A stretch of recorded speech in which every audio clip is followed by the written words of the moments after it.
As chair of the Swedish Space Corporation, it's my honor and pleasure to welcome you all here and to today's inauguration. Today, it may feel like a small step for us, but this could be a very important, giant leap, actually, for Europe. This third Swedish EU presidency must prioritize security, and space enables us to be stronger on security. Space enables us to be competitive, since everything digital and almost everything in our everyday lives is reliant on satellite networks, which can be powered here from and at this spaceport. And space is important for sustainability and the green transition. When we can watch the Earth and understand what happens on it and even under it, we can be wiser on what to do with the climate and how to help our only planet. Space-enabled access to data, information and communication are strategic for any leaders in the world, which is why European leaders need to invest in it. And I'm very happy to see all of you go around looking at these areas of space here today. These are key to a better Europe and the world. Again, let me thank you so much for coming here. It's a great honor and pleasure for me to be part of this, and I will thank everyone who made this today's inauguration possible. This inauguration of the EU mainland's first spaceport may feel like a small step for us today, but it enables giant leaps for Europe ahead.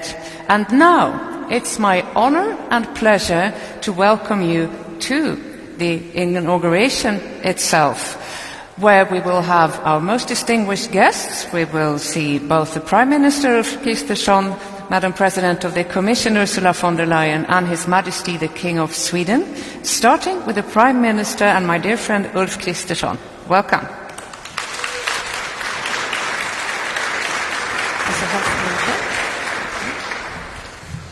Thank you so much, Anna. It's a true pleasure to be here. Your Majesty, ladies and gentlemen, it's wonderful to be in this very distinguished crowd here today for this very special occasion.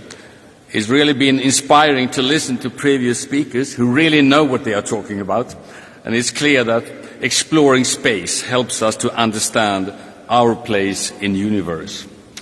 But space technology and data can also be used to improve the conditions of humankind on Earth.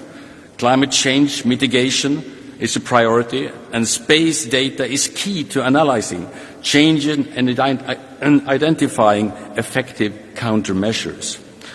Space is a global common, and we need to have responsibility to future generations to secure that its use is fair and sustainable. We should all be able to share the benefits of space-based infrastructure and services. This approach also reflects the focus in the space policy area of the Swedish presidency, as we strive for a greener, safer and freer Europe. Therefore, I am so pleased to be here at Esrange today, together with all of you. With half a century of successful space activities and some 600 launches of sounding rockets. The current geopolitical situation, not least, of course, the Russian invasion of Ukraine, has demonstrated how important it is that the European Union has access to space. Esrange's unique geographical position and long service makes it ideal for launches of satellites in polar orbits and other space activities. For this reason, Sweden has invested in the Esrange launch pad, which will strongly contribute to resilience and access to space. This is actually unique. It is the first facility of its kind of mainland Europe, and I know that it is made possible by teamwork with trusted international partners. Esrange is also an excellent example of how high-quality education and research are essential to our prosperity and contribute to European long-term competitiveness.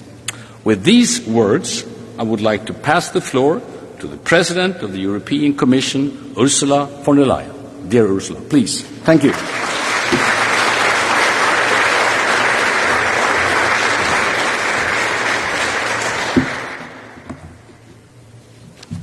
Thank you very much, Prime Minister, Your Majesty, colleagues from the College, dear ministers, distinguished guests, President of the Swedish Space Corporation, Director General of the European Space Agency. I am delighted to be here with you today to join this inauguration here. It's a big moment. It's a big moment for Europe. It's a big moment for Europe's space industry.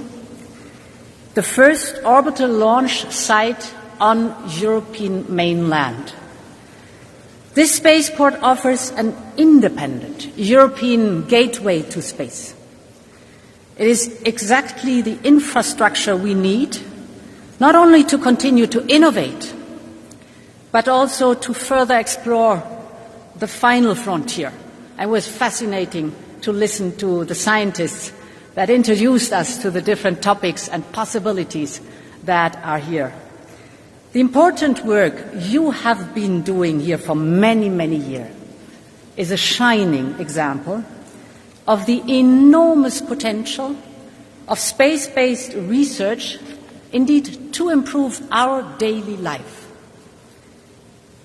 Galileo, Copernicus, the new IRIS system have been cited a lot today.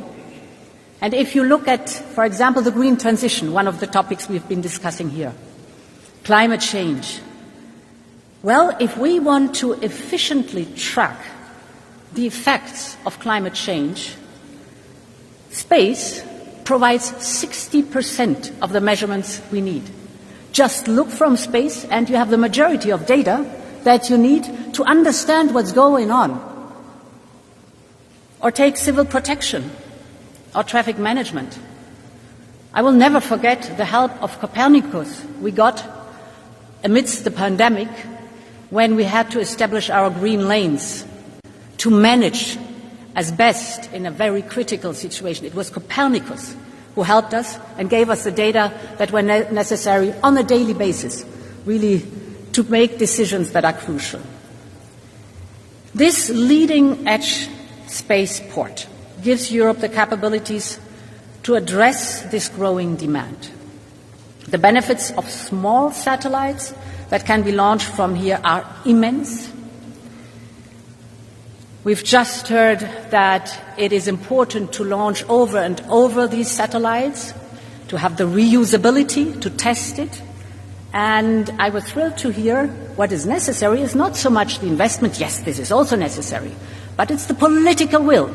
So I say to my audience, let's take this as a strong message to show the political will. I've spoken about climate mitigation, but adaptation is equally important. For example, we can track natural disasters in real time. We will never forget, and we've all seen the terrible droughts and floods and forest fires. And yes, they are horrible, but you have to act instantly. And more eyes in the sky then are crucial to help save lives in Europe and around the world. Small satellites, we've heard it, are also important, of importance for our security. Today we know that the brave Ukrainian forces effectively uses small satellites to track the movements of Russian troops. And because of this growing importance overall, many topics that I couldn't touch upon today, the Commission will make a proposal for an EU space strategy for security and defence. The aim is to improve the resilience of the European space infrastructure and strengthen our shared European capabilities. Finally, we are working tirelessly to change the way we do space. This means encouraging the involvement of SMEs and startups in EU flagship initiatives. There's a lot to do. We need you. For example, the Copernicus dynamic purchasing system. It also means promoting access to finance for space entrepreneurs in Europe. So there are so many good reasons why we need to accelerate the European space program. You show us the shining example for it today, I would like to thank everyone involved in this project. Europe has its foothold in space, and we will keep it. Thank you very much.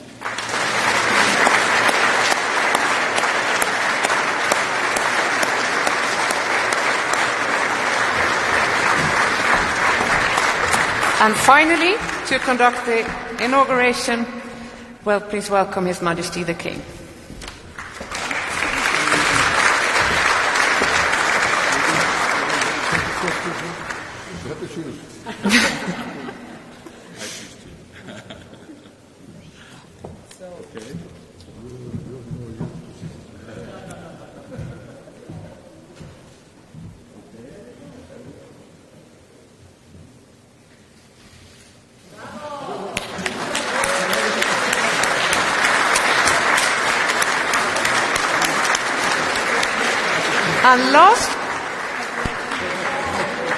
And last but not least, I now give the floor to conclude this to the first Swedish astronaut, Mr. Christer Fuglesang. Dr. Christer Fuglesang.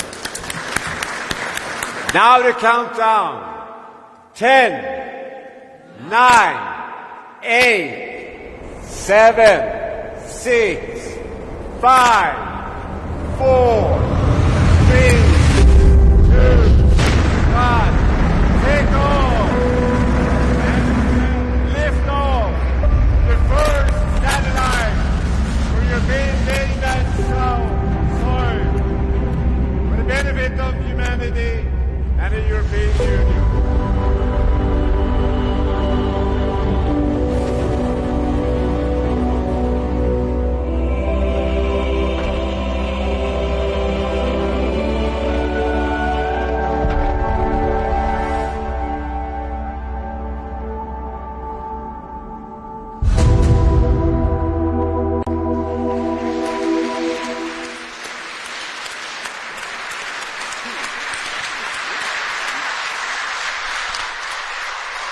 At SSE, we like to say space is the future, and now from Spaceport S-Range, we're ready to take you there. If you have questions about any of the advanced space services offered by Swedish Space Corporation, please send an email to info@ssespace.com. Thank you for watching.